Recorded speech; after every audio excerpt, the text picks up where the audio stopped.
जय हिंद साथियों, स्वागत है आप सभी का YouTube channel Kanhaiya GS world में। दोस्तों, जनसंख्या एवं नगरीकरण यानी कि पॉपुलेशन एंड अर्बनाइजेशन वाला टॉपिक हम लोग कर रहे थे।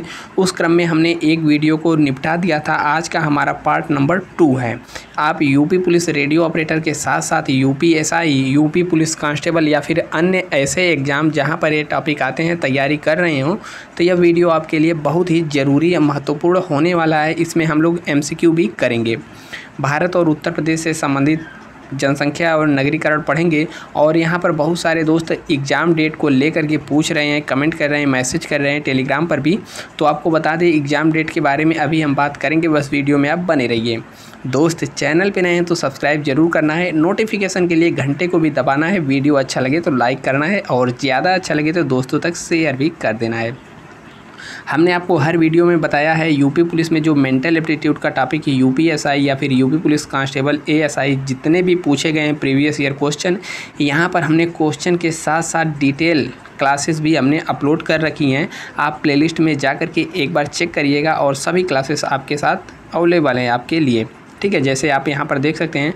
बाकी PDF वगैरह के लिए आप टेलीग्राम चैनल यही सर्च करके जुड़ जाइएगा या फिर नीचे आपको डिस्क्रिप्शन में लिंक मिल जाएगा। ठीक है, देखिए यह सब भी आपको जल्द ही मिलने वाला है। यहाँ पर टॉपिक है जनसंख्या एवं नगरीकरण। ठीक है, इसके बाद जैसे यह ख़त्म होगा हम लोग यहाँ पर कंप्यूटर की जो प्रीवियस ईयर क्वेश्चन है उसको स्टार्ट कर देंगे, या फिर पुलिस एवं सामान्य प्रशासनिक व्यवस्था। ठीक है, इसमें से बहुत सारे टॉपिक हम आपको कवर करा देंगे। देखिए यहाँ पर यह सब जो है पहले वाले पार्ट में हमने यह सब ऑलरेडी पढ़ा दिया है। आप पहले पार्ट पर जा कर के उसको पहले देख लीजिए, फिर दूसरा वाला पार्ट देखेंगे तो ज़्यादा अच्छा रहेगा। ठीक है, यह सब हमने करा दिया है। और यहाँ पर MCQ भी हमने कराया था लगभग 20 से 25, और आज के डेट में भी हम MCQ कराने वाले हैं। ठीक है, तो देखिए नगरीकरण यानी कि अर्बनाइजेशन हम लोग का टॉपिक है। तो सबसे पहले हम लोग को समझना होगा नगरीकरण यानी कि अर्बनाइजेशन आखिरकार है क्या। तो देखिए, जब किसी भी देश की, किसी भी राष्ट्र की जनसंख्या बढ़ती है, जनसंख्या का आकार बढ़ता है, तब जनसंख्या कहाँ की तरफ मूव करती है? शहर की तरफ निवास के लिए जमा होती है। या फिर ऐसे कहें कि जब ग्रामीण जनसंख्या, ठीक है, ज़्यादा बढ़ जाती है रोज़गार की तलाश में या फिर अपने पोषण के लिए जब शहर की तरफ बढ़ती है, शहर की तरफ निवास करने के लिए अग्रसर होती है, तो उसे ही हम लोग नगरीकरण या फिर शहरीकरण कहते हैं। दोनों एक ही है, यहाँ पर आपको कन्फ्यूजन नहीं होना है।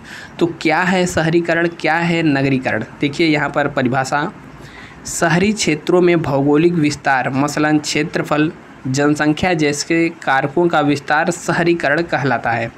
शहरीकरण भारत समेत पूरी दुनिया में होने वाला एक वैश्विक परिवर्तन है। संयुक्त राष्ट्र संघ के मुताबिक यानी कि यूनाइटेड नेशन के मुताबिक ग्रामीण क्षेत्रों के लोगों का शहरों में जाकर जमा होना और वहां काम करना भी शहरीकरण ही है। तो आप यहाँ पर शहरीकरण को भली भांति समझ चुके होंगे शहरीकरण क्या है।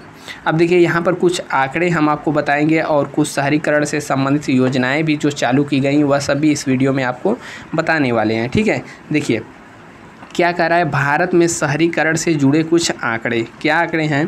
UN की एक रिपोर्ट के मुताबिक मौजूदा वक्त में दुनिया की आधी आबादी शहरों में रह रही है। ठीक है, दुनिया की बात कर रहा है, भारत की नहीं। रिपोर्ट में कहा गया है कि साल 2050 तक भारत की आधी आबादी महानगरों और शहरों में रहने लगेगी और तब तक विश्व की आबादी का 70% हिस्सा शहरों में रहने लगेगा। ठीक है, तो 2050 तक भारत के बारे में क्या अनुमान है? अभी तो लगभग 30 का आंकड़ा है, 30-70 का, यानी कि 30 लगभग बता रहे हैं कि 30% शहर में और 70 ग्रामीण में। लेकिन 2050 तक क्या होगा कि यानी कि 50% आबादी शहरों में निवास करने लगेगी और विश्व में यह 70% हो जाएगा। ठीक है, यहाँ पर देखेंगे संयुक्त राष्ट्र के ही अन्य आंकड़े के मुताबिक साल 2018 से 2050 के बीच बढ़ने वाली आबादी में 35% हिस्सेदारी भारत, चीन और नाइजीरिया की होगी। अनुमान है कि साल 2050 तक भारत में 41.6 करोड़, चीन में 25.5 करोड़ और नाइजीरिया में 18.9 करोड़ शहरी आबादी बढ़ जाएगी। ठीक है, तो यह मोटा मोटा आंकड़ा है, बाकी आगे हम देखते ही रहेंगे। ऑक्सफोर्ड इकोनॉमिक्स के एक स्टडी के मुताबिक 2019 और 2025 के बीच सबसे तेज़ी से बढ़ने वाले शीर्ष 10 शहर भारत में ही हैं। अब देखिए शहरीकरण होता है तो शहरीकरण क्यों होता है, इसका क्या कारण है? तो जनसंख्या में प्राकृतिक वृद्धि यह तब होता है जब मृत्यु दर से जन्म दर कहीं अधिक हो जाता है, कारण नंबर 1। दूसरा है ग्रामीण से शहरी क्षेत्रों में प्रवास, इसे क्या कहते हैं, पुल। जो लोगों को शहरी क्षेत्रों की ओर आकर्षित करते हैं इसे पुल कहते हैं। और पुश, जो लोगों को ग्रामीण क्षेत्रों से दूर करते हैं, इन कारकों द्वारा संचालित होता है। इसमें जैसे रोजगार के अवसर, शैक्षणिक संस्थान और शहरी जीवन शैली आकर्षक करने हेतु मुख्य कारण हैं, जिसके कारण लोग शहर में निवास करने के लिए जाते हैं। शहरीकरण वही कहलाता है, ठीक है। रहने की खराब स्थिति, शैक्षिक और आर्थिक अवसरों की कमी तथा खराब स्वास्थ्य देखभाल सुविधाएं ऐसे मुख्य कारण हैं जो कि ग्रामीण क्षेत्रों से शहरों में जाने के लिए प्रेरित करते हैं। तो ये सब थ्योरी है, कुछ यहाँ पर जानना नहीं, बस एक बार आप सुनते चलिए। जहाँ पर आंकड़ा है आप थोड़ा बहुत उसको ध्यान दे सकते हैं। देखिए यहाँ पर सबसे अधिक शहरीकृत क्षेत्रों में उत्तरी अमेरिका, वर्ष 2018 तक के शहरी क्षेत्रों में रहने वाली आबादी का 82% है। उत्तरी अमेरिका की बात कर रहे हैं, केवल अमेरिका की नहीं, उत्तरी अमेरिका यानी कि कनाडा और वहाँ पर उत्तरी अमेरिका में जो भी हैं सभी आ जाएंगे। उसके अलावा लैटिन अमेरिका और कैरिबियन देश में 81%, यूरोप में 74% और ओशिनिया में 68% शहरीकरण आबादी रहती है। एशिया में शहरीकरण का लगभग 50% है, पूरे एशिया की बात कर रहा है। और अफ्रीका में ज़्यादातर ग्रामीण आबादी है, इसकी 43% आबादी शहरी क्षेत्रों में रहती है। भारत में शहरीकरण की बात करें तो यहाँ पर देखेंगे भारत में शहरीकरण की संभावनाएं संयुक्त राष्ट्र के आर्थिक और सामाजिक मामलों के विभाग द्वारा तैयार की गई विश्व शहरीकरण संभावनाएं 2018 रिपोर्ट के अनुसार भविष्य में दुनिया की शहरी आबादी के आकार में वृद्धि कुछ ही देशों में अत्यधिक केंद्रित रहने की उम्मीद है। 18 से 50 तक के मध्य दुनिया की शहरी आबादी की वृद्धि में भारत, चीन, नाइजीरिया का योगदान 35% रहने का अनुमान है। इसको हमने पीछे भी पढ़ लिया है, ठीक है। यहाँ पर देखिए जनगणना 2011 के अनुसार, ठीक है, जनगणना 2011 में हुई ही है, उसके बाद 2021 में होनी थी, लेकिन यहाँ पर हो नहीं पाई कोरोना के कारण, फिलहाल होगी भी नहीं। यहाँ पर 2024 इलेक्शन के बाद ही यहाँ पर होना है। तो 2011 का ही आंकड़ा हम कहीं भी पढ़ेंगे भारत के परिप्रेक्ष्य में, ठीक है। तो 2011 का आंकड़ा ही लेंगे। वर्तमान में भारत की जनसंख्या क्या है, 31.1% शहरीकरण, ठीक है। हमने मोटा मोटी माना था ना 30%, तो 31% शहरीकरण भारत की बात कर रहा है। स्तर के साथ 2011 से 2000 यहाँ पर कुछ गड़बड़ है, 1210 मिलियन, ठीक है। तो जनसंख्या कितनी शहरीकरण है, 31.1% पूरे भारत की है, इसको आप नोट कर सकते हैं। राज्यों की स्थिति की बात करें तो राज्यों की स्थिति में शहरीकरण क्षेत्रों में रहने वाले व्यक्तियों की संख्या, तो देश में 75% से अधिक शहरी आबादी निम्नलिखित 10 राज्यों में है: महाराष्ट्र, उत्तर प्रदेश, तमिलनाडु, पश्चिम बंगाल, आंध्र प्रदेश, गुजरात, कर्नाटक, मध्य प्रदेश, राजस्थान और केरल, ठीक है। पूरे देश की 75% आबादी मात्र इन 10 राज्यों में ही निवास करती है, आप यहाँ पर देख सकते हैं। और सबसे अधिक यहाँ पर शहरी आबादी की बात करें तो यहाँ पर महाराष्ट्र 50.8 मिलियन व्यक्ति देश की कुल शहरी आबादी का 13.5% है, ठीक है। कहाँ पर, महाराष्ट्र में सबसे आगे है। लेकिन दूसरे नंबर पर कौन आता है, दूसरे नंबर पर यूपी आता है। उत्तर प्रदेश में लगभग 44.4 मिलियन शहरी आबादी है। इसके बाद तमिलनाडु का तीसरा स्थान है, ठीक है।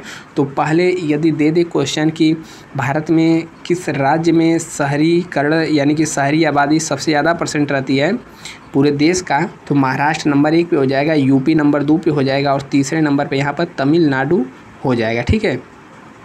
नेक्स्ट यहाँ पर है उच्च स्कोर वाले राज्य, तो 62.6% शहरी आबादी के साथ गोवा सबसे अधिक शहरीकृत राज्य है।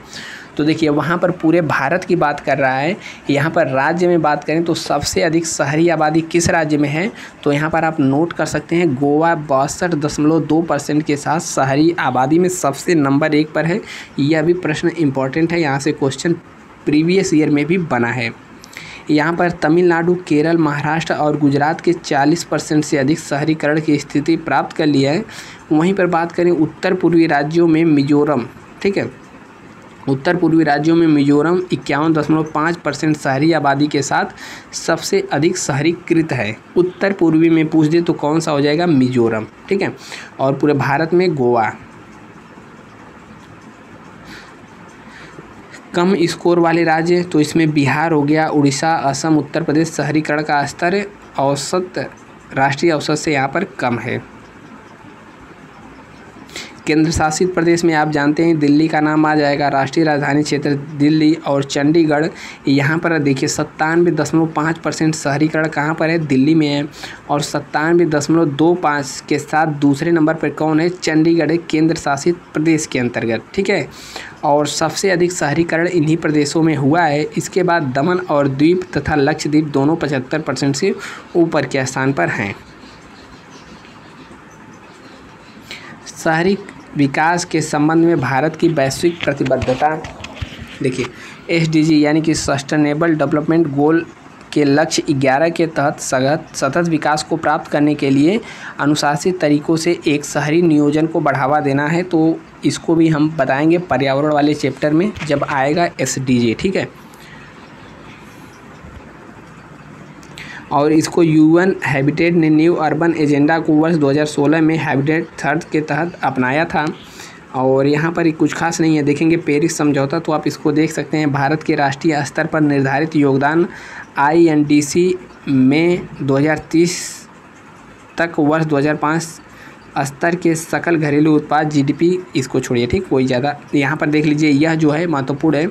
शहरीकरण के लिए भारत में कुछ पहले शुरू हुई हैं, जैसे कुछ विकास योजनाएं, विकास कार्यक्रम शुरू हुए हैं, जैसे स्मार्ट सिटीज़ योजना हो गया, अमृत मिशन हो गया, स्वच्छ भारत मिशन शहरी हो गया, हृदय मिशन हो गया, प्रधानमंत्री आवास योजना शहरी। यह सब भारत में शहरीकरण के लिए पहल की शुरुआत की गई थी।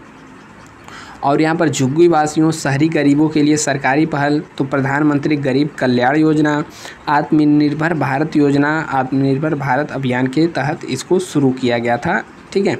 शहरी जीवन का महत्व तो यह एकदम थ्योरी क्लासेस है, तो शहरी जीवन का क्या महत्व है आप इसको पढ़ करके भी जान सकते हैं। बाकी यहाँ से क्वेश्चन नहीं बनेंगे, बस आप अपने जानकारी के लिए इसको पढ़ सकते हैं। शहरीकरण से जुड़े कुछ मुद्दे हैं, जैसे अत्यधिक जनसंख्या और दबाव, मलिन बस्तियों की बढ़ती जनसंख्या, देश में 13.7 मिलियन झुग्गी झोपड़ियाँ और 65.49 मिलियन लोग को आश्रय देते हैं। ठीक है।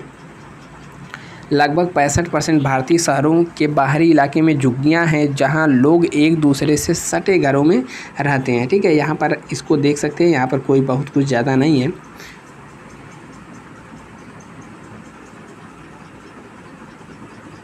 ठीक है। इसको PDF आप टेलीग्राम से भी ले सकते हैं, वहाँ पर आप जुड़ जाइएगा। देखेंगे यहाँ पर भारत में नगरीकरण की बात कर ले तो यहाँ पर थोड़ा सा आंकड़ा आप देख सकते हैं। तो देखिए, नगरीकरण से अभिप्राय गांव से नगर की ओर जनसंख्या के गतिशील होने पर ग्रामीण जीवन के नगरीय जीवन में परिवर्तन होने की प्रक्रिया तथा नगरीय केंद्रों का विकास तथा प्रसारण से है। इसको हमने पहले भी बता दिया है। भारत की कुल जनसंख्या आप सबको पता ही है कि 121.09 करोड़ 2011 की जनगणना के अनुसार है। ठीक है। पेपर में कौन आएगा? यही आएगा। या फिर जो नवीनतम जनगणना भारत की सबसे ऊपर हो गई है, चीन से भी आगे, UN द्वारा, उसको भी आप याद रख सकते हैं। 2011 जनगणना से पूछेगा तो आपको 121.09 करोड़ ही बताना है। शहरीकरण टोटल कितनी है कुल जनसंख्या की? तो देखिए, टोटल जनसंख्या की 31.16% शहरीकरण है। और इसको ऐसे में देखें तो 37,71,06,125 है, जिनमें से पुरुष यहाँ पर 19,54,89,200 हैं और महिला इतनी है। और ग्रामीण जनसंख्या पूछ दे तो ग्रामीण कितनी है? 68.8% ग्रामीण जनसंख्या है पूरे भारत की। और भारत में सबसे अधिक नगरीय वृद्धि कब हुई थी? तो 1971 से 81 के समय में 46% की वृद्धि दर्ज की गई थी। वर्तमान में यह भी क्वेश्चन पूछता है कि 2001 से 11 के बीच में नगरीय जनसंख्या कितनी वृद्धि हुई? तो यहाँ पर 31.2% वृद्धि हुई है। उत्तर प्रदेश की हम लोग पढ़ रहे हैं तो उत्तर प्रदेश के बारे में जान जाइए। यहाँ पर एक सेकंड दोस्त, उत्तर प्रदेश। ठीक है। तो देख लीजिए, उत्तर प्रदेश की जनसंख्या 2011 के अनुसार 19,98,12,341 है और इसमें टोटल नगरीय जनसंख्या की बात करें तो यूपी में 22.3% नगरीय जनसंख्या निवास करती है। तो इसको आपको नोट डाउन कर लेना है, 22.3%। और शीर्ष 5 शहरी जनसंख्या परसेंटेज वाले राज्य हैं कौन से हैं, तो गोवा हमने आपको पहले ही बता दिया है। उसके बाद मिज़ोरम है, यहाँ पर तमिलनाडु है और यहाँ पर केरल है और यहाँ पर महाराष्ट्र है। ठीक है, महाराष्ट्र नहीं, क्या है, शहरी जनसंख्या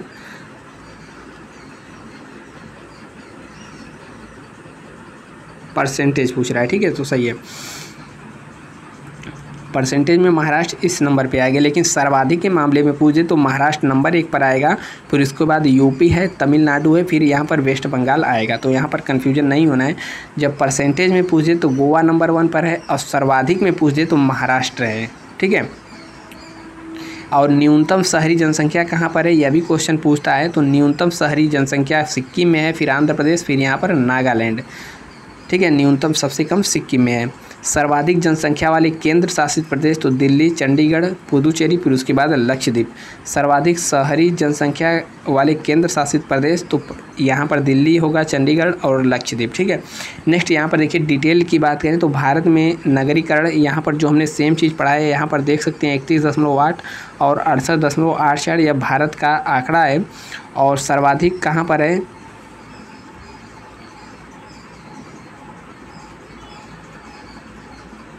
सर्वाधिक यहाँ पर ग्रामीण आबादी की बात कर लें तो सबसे ज़्यादा ग्रामीण आबादी कहाँ पर है, यूपी में है।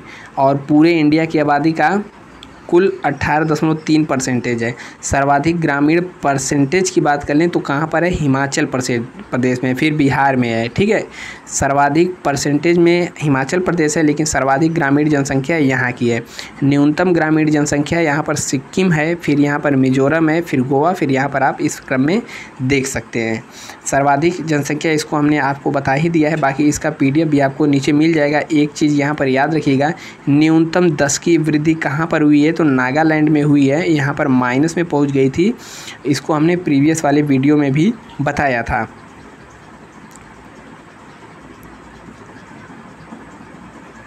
नगरों और ग्रामीण में साक्षरता के क्रम में यहाँ पर हम देख लें तो न्यूनतम शहरी साक्षरता कहाँ की है, यूपी की है। न्यूनतम ग्रामीण साक्षरता कहाँ की है, आंध्र प्रदेश में है। सर्वाधिक साक्षरता स्टेट यूटी में देखेंगे तो यहाँ पर मिजोरम, फिर केरल, यहाँ पर फिर एक सेकंड दोस्त, यहाँ पर कुछ गड़बड़ है। सर्वाधिक ग्रामीण साक्षरता की बात करेंगे तो यहाँ कहाँ की है, तो केरल की है और फिर लक्षद्वीप, फिर उसके बाद यहाँ पर त्रिपुरा एंड यहाँ पर अंडमान निकोबार, फिर मिजोरम हो जाएगा। ठीक है, फिर यहाँ पर नेक्स्ट आगे हम लोग देखेंगे तो आ जाएगा महिला साक्षरता तो 64.6% है, पुरुष साक्षरता 80.9% है। सर्वाधिक शहरी एवं ग्रामीण साक्षरता यहाँ पर यूटी में, दिल्ली में है। सर्वाधिक साक्षरता, सर्वाधिक साक्षर यानी कि संख्या की बात करें सर्वाधिक महाराष्ट्र में है, उसके बाद यहाँ पर यूपी में आता है। ठीक है, तो यह चीज़ हमने आपको पहले वीडियो में बताया था। अब यहाँ पर बाकी हम लोग करते हैं क्वेश्चन आंसर जो कि विगत वर्षों में यहाँ पर पूछे गए हैं। ठीक है, तो लगभग 20-25 या 30 के करीब हम लोग क्वेश्चन आंसर करेंगे, तो बस आप वीडियो में बने रहिए और देखते रहिए। इसको थोड़ा जूम करते हैं। ठीक है, पहला क्वेश्चन यहाँ पर क्या पूछ रहा है कि उत्तर प्रदेश में अधिकतम क्षेत्रफल वाला जनपद कौन है। तो उत्तर प्रदेश से संबंधित इसमें हम लोग करेंगे तो लखीमपुर खीरी यहाँ पर सही जवाब हो जाएगा, ऑप्शन नंबर बी। ठीक है, नेक्स्ट यहाँ पर कह रहा है कि 2011 के अनुसार प्रदेश में पुरुष साक्षरता दर कितनी है। तो पुरुष साक्षरता दर कितनी है, तो 77.3% है पुरुष साक्षरता दर। पूछा गया सब प्रीवियस ईयर क्वेश्चन है। जनगणना 2001 के अनुसार निम्न में से कौन सा सर्वाधिक साक्षर है।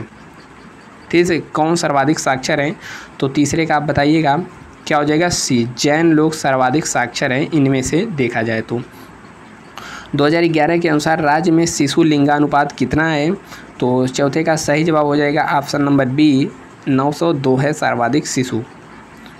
2011 के अनुसार राज्य में महिला आबादी कुल आबादी का कितना परसेंटेज है, तो यूपी के परिप्रेक्ष्य में पूछ रहा है, तो पाँचवें का सही जवाब हो जाएगा ऑप्शन के हिसाब से ऑप्शन नंबर ए, 48%। ठीक है, छठवां कह रहा है उत्तर प्रदेश में लिंग अनुपात का विभेद सर्वाधिक रूप से घटा है, किस दशक में घटा था, तो छठे का सही जवाब हो जाएगा ऑप्शन नंबर डी, 1991 से 1 के दौर में घटा था।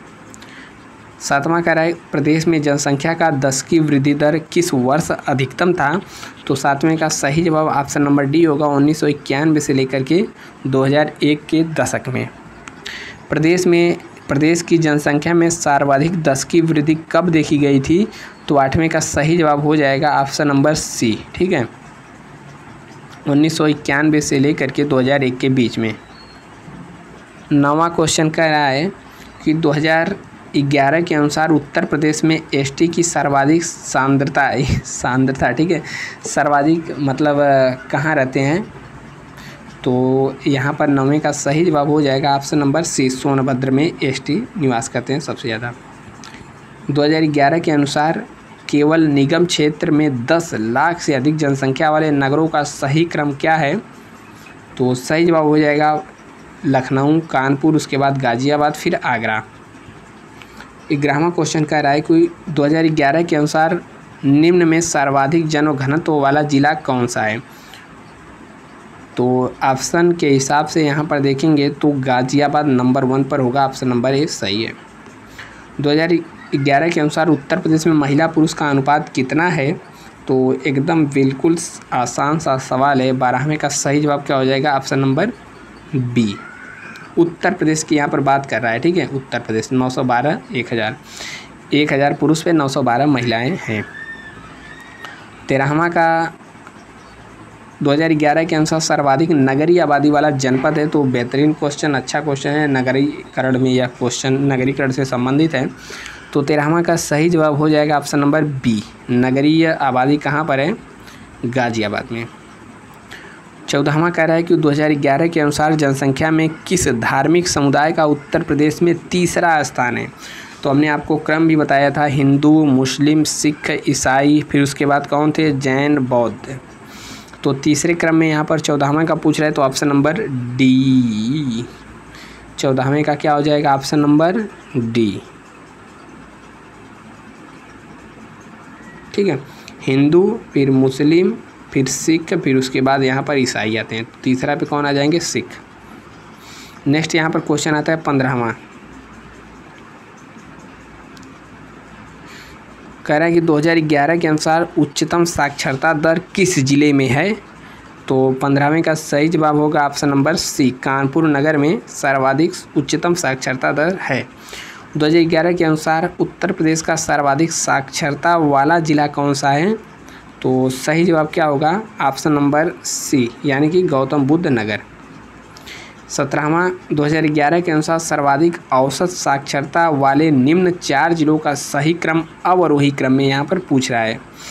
अवरोही क्रम यानी कि घटते क्रम में। तो बताइए सही जवाब क्या होगा? ऑप्शन बी, गौतम बुद्ध नगर, कानपुर नगर, औरैया, फिर उसके बाद इटावा। 18वां कह रहा है कि 2011 के अनुसार सर्वाधिक साक्षरता दर वाले 4 जिलों का सही अवरोही क्रम है। तो क्या होगा?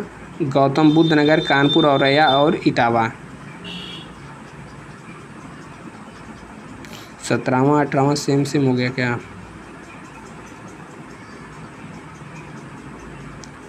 ठीक है, तो अब आता है क्वेश्चन नंबर 19। कह रहा है कि 2011 के अनुसार निम्न कथनों में से कौन सा सही है? पहला कथन है कि न्यूनतम साक्षरता दर वाला जिला श्रावस्ती है, सर्वाधिक लिंग अनुपात वाला जिला देवरिया है, न्यूनतम जनघनत्व वाला जिला ललितपुर है, या फिर चौथा कह रहा है कि नगर निगम क्षेत्र की जनसंख्या के आधार पर राज्य का सर्वाधिक जनसंख्या वाला नगर कानपुर है। तो क्या इसका सही जवाब होगा? तो देखिए कोट क्या कर रहा है, 19वें का बी, पहला और तीसरा सही है। ठीक है, तो 19वें का क्या हो जाएगा? ऑप्शन नंबर बी, पहला और तीसरा सही है। पहला क्या है? न्यूनतम साक्षरता वाला दर श्रावस्ती है। हम लोग याद करने का आपको ट्रिक भी बताया था कि श्रावस्ती का संबंध किससे है? गौतम बुद्ध जी से। उन्होंने दुनिया को शिक्षा दी, लेकिन वहाँ पर आज के डेट में क्या है? साक्षरता दर न्यूनतम है। और तीसरा क्या है? न्यूनतम जनघनत्व वाला जिला यहाँ पर ललितपुर है। तो 20 सही हो जाएगा। 20वां है, 2011 के अनुसार राज्य में 1000 बालकों पर कितनी शिशुओं की संख्या है बालिकाओं में? तो सही जवाब क्या होगा? ऑप्शन नंबर बी, यहाँ पर 916 है। ठीक है, सही है, हो गया, इसका गलत हो गया, ठीक है, 916 नहीं बल्कि 900 क्या है 2 है। ऑप्शन नंबर 20 का बी सही होगा। 21वां सवाल कह रहा है कि 2001 से 11 की अवधि में प्रदेश की जनसंख्या में वृद्धि दर कितनी रही थी। तो अभी अभी हमने आपको बताया था 20.22% यहाँ पर रही थी। 22वां है 2011 के अनुसार जनसंख्या के घटते क्रम में जिलों को व्यवस्थित कर चुनिए। जनसंख्या के घटते क्रम में चुनना है आपको। 22वां क्या होगा सही जवाब इसका? ऑप्शन नंबर ए प्रयागराज, उसके बाद आ जाएगा मुरादाबाद, फिर आएगा गाज़ियाबाद, फिर चौथे पे आएगा लखनऊ। ठीक है, अब यहाँ पर नेक्स्ट क्वेश्चन है 23वां। 2011 के अनुसार किस ज़िले में साक्षरता उच्चतम है? तो आसान सा सवाल, सबको पता होगा, कहाँ पर है? गौतम बुद्ध नगर में। 24वां 2011 के अनुसार निम्न में से क्या सही नहीं है? तो नहीं का यहाँ पर ध्यान रखना है, तो इसका पढ़िए सभी लोग। कह रहा है कि 10 की वृद्धि 17.7% है, गलत बोल रहा है। 10 की वृद्धि कितनी है? 20 दशमलव कुछ % है। ठीक है, बाकी यहाँ पर लिंगानुपात 912 है, यह भी सही है। और पूरे देश की जनसंख्या का 16.5% निवास यूपी में करता है, और सर्वाधिक बच्चे, यह सब सही है, बस सी वाला गलत है। 25वां 2011 के अनुसार कोट का सही उत्तर चुनिए। क्षेत्रफल में यह देश का 5वां बड़ा राज्य है, एकदम गलत कह दिया पहले ही। ठीक है, दूसरा क्या कह रहा है? इसका 16.5% योगदान है, बिल्कुल सही है। इसका यौन अनुपात राष्ट्रीय औसत से अधिक है, इसकी साक्षरता दर राष्ट्रीय औसत से कम है। क्या होगा इसका सही जवाब? ऑप्शन नंबर सी, दूसरा और चौथा इसका सही जवाब है। ठीक है, 26वां कह रहा है 2011 के अनुसार प्रदेश में किस जिले में सबसे कम महिला साक्षरता दर है? तो सही जवाब होगा गाज़ियाबाद। सॉरी, 26वां है ना, 26वें का क्या हो जाएगा? रामपुर में। ऑप्शन नंबर 26वें का डी। 27वां कह रहा है निम्न में से कौन जनसंख्या की दृष्टि से उत्तर प्रदेश का सबसे बड़ा जनपद है? तो जनसंख्या की दृष्टि से देखेंगे तो यहाँ पर अपना प्रयागराज हो जाएगा। ठीक है, इलाहाबाद जिसका पहले नाम था। 2011 की जनगणना के अनुसार सर्वाधिक साक्षरता वाला जिला है, तो यहाँ पर सही जवाब क्या हो जाएगा? Option number A Gautam Buddh Nagar. 29वां कह रहा है कि जनगणना 2011 के अनुसार राज्य में 10 लाखी नगरों की संख्या है। तो देखिए, पहले वाले पार्ट में हमने आपको बताया था कितने हैं 10 लाख से ऊपर वाले, तो यहाँ पर ऑप्शन नंबर बी निकल के आएगा, 7 हैं। 30वां 2011 के अनुसार निम्न में सबसे कम जनसंख्या वाला जिला कौन सा है? तो ललितपुर है या फिर महोबा है, बताइए। 30वें का सही जवाब यहाँ पर हो जाएगा महोबा, लेकिन जनघनत्व की बात करें तो यहाँ पर ललितपुर आएगा। तो 30वें का ऑप्शन बी सही हो जाएगा। इस क्रम में हमने आज का वीडियो कंप्लीट कर दिया, और वीडियो की टाइमिंग देखेंगे तो 28 मिनट यानी कि लगभग 30 मिनट होने वाला है। पहले पार्ट को आप ज़रूर देखिएगा, बाकी टेलीग्राम से आप जुड़ जाइएगा, यहाँ पर आपको मिलता रहता है सब कुछ। और मिलते हैं नेक्स्ट वीडियो में, तब तक के लिए जय हिंद। अगला वीडियो किस क्रम में आएगा तो बता दें, या तो पुलिस एवं प्रशासनिक व्यवस्था से संबंधित MCQ आएगा प्रीवियस ईयर, या फिर कंप्यूटर से संबंधित प्रश्न आने वाला है, पर्यावरण भी आ सकता है। मिलते हैं नेक्स्ट वीडियो में, तब तक के लिए जय हिंद। वीडियो कैसा लगा कमेंट जरूर करना है।